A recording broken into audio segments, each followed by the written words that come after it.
Dear students, आज हम आप सभी को क्वाड्रेटिक इक्वेशन पार्ट 4 के अंतर्गत आगे की जानकारी देने वाले हैं। क्वाड्रेटिक इक्वेशन पार्ट 3 तक तो हमने आप सभी को बताया। फर्स्ट पार्ट में गुणनखंड विधि से गुणनखंड करके द्विघाती समीकरण के मूलों को ज्ञात करना बताया। द्वितीय पार्ट में पूर्ण वर्ग बनाकर व्यंजकों का गुणनखंड करके मूलों को ज्ञात करना सिखाया। तृतीय पार्ट में पंडित श्रीधराचार्य विधि के द्वारा द्विघात समीकरण के मूलों को सिखाया, ज्ञात करना बताया। आज हम उसके आगे द्विघात समीकरण के विविक्तकर के बारे में चर्चा करेंगे। द्विघात समीकरण का विविक्तकर क्या होता है उसके बारे में हम आप सभी को बताएंगे।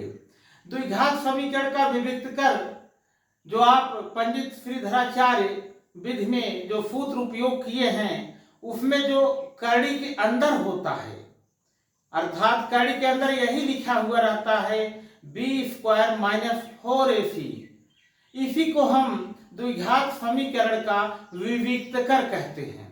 यह द्विघात समीकरण का जो विविक्तकर b² - 4ac होता है, यह द्विघात समीकरण के मूलों की प्रकृति बताता है।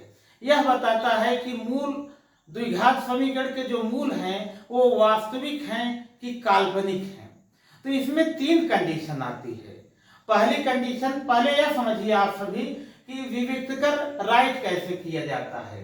विविक्तकर यही है, d बराबर b² - 4ac। इसको इंग्लिश में डिस्क्राइमिनेंट कहते हैं। इंग्लिश में इसको डिस्क्राइमिनेंट कहते हैं। तो इसमें यह d जो दिखाया गया है इसी को डिस्क्राइमिनेंट यानी विविक्तकर बोला जाता है।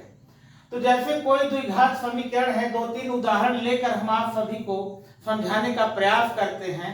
जैसे मान लिया पहला द्विघात समीकरण है 3x² + 5x + 3 बराबर 0 है। यह द्विघात समीकरण है 3x² + 5x + 3 बराबर 0। इसके जो कोफिशिएंट यानी गुणांक हैं, जैसे a बराबर 3 है, b बराबर 5 है और c बराबर 3 है। अब इन्हीं मानों को हम इस विविक्तकर वाले सूत्र में रख करके यह पता लगाएंगे कि इस द्विघात समीकरण के मूल वास्तविक हैं कि काल्पनिक हैं। तो देखिए, तो इसी सूत्र में रखिए। तो यहां पर हम लिखेंगे d बराबर,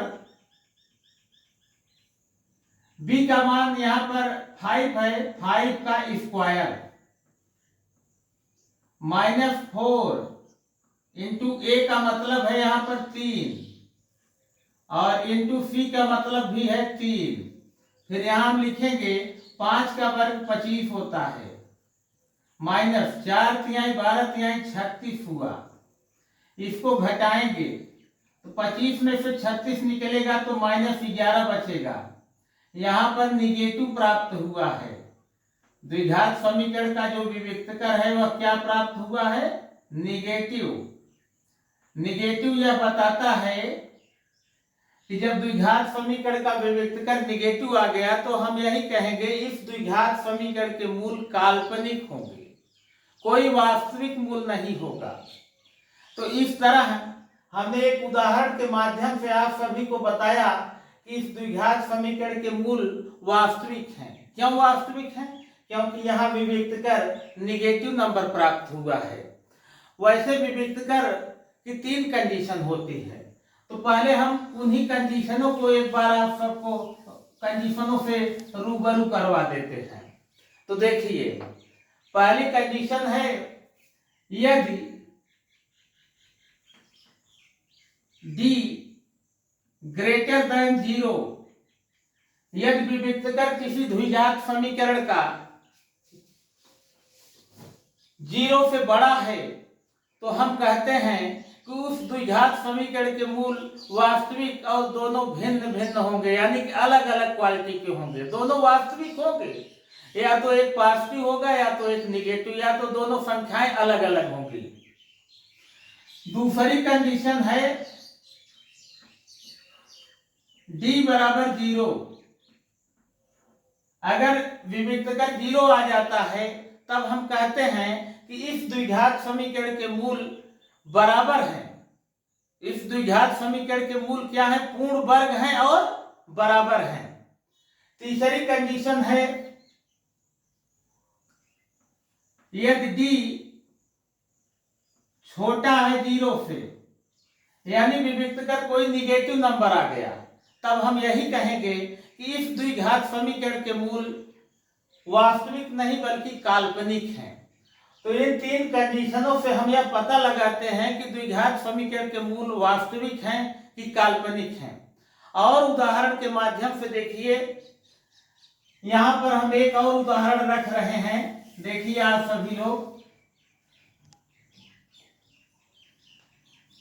दिया गया है x² minus 5x plus 3 equal 0।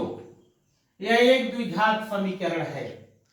यहां पर a बराबर x² का गुणांक 1 है, b बराबर x का गुणांक -5 है और c बराबर अचर पद का गुणांक 3 है। अब हम विविक्तकर का सूत्र लिखेंगे। d बराबर होता है b² माइनस 4ac। अब इसी में हम इन मानों को पुट कर देंगे। देखिए कैसे, यहां लिखेंगे b का मान है निगेटिव, तो निगेटिव 5 है, इस पर स्क्वायर लगाएंगे, फिर -4 इंटू a का मतलब है 1 इंटू c का मतलब है 3। 5 का स्क्वायर चाहे निगेटिव हो चाहे पॉजिटिव हो, उसका स्क्वायर पॉजिटिव ही होता है। 5 बचे 25, यहाँ माइनस 4 के 4 तिहाई 12, 25 में से 12 गया 13 मिला। यहाँ पर हमको पॉजिटिव नंबर मिला। क्या मिला? पॉजिटिव नंबर मिला। तो हम कह सकते हैं इस द्विघात समीकरण के मूल वास्तविक हैं। दोनों भिन्न भिन्न हैं और दोनों मूल क्या हैं? वास्तविक हैं। अतः द्विघात समीकरण का विविक्तकर यह बतलाता है कि मूलों की प्रकृति यानी नेचर कैसा है। तो डियर स्टूडेंट्स, आप सभी को इस वीडियो के माध्यम से हमने द्विघात समीकरण के विविक्तकर का परिचय करवाया। आप सभी को काफी जानकारी मिली होगी। अतः हमारा आपसे अनुरोध है कि हमारे इस वीडियो को, इस चैनल को लाइक, शेयर, सब्सक्राइब करना मत भूलिएगा। हम आप सभी का इसी तरह छोटे छोटे वीडियो द्वारा टीचिंग कराते रहेंगे।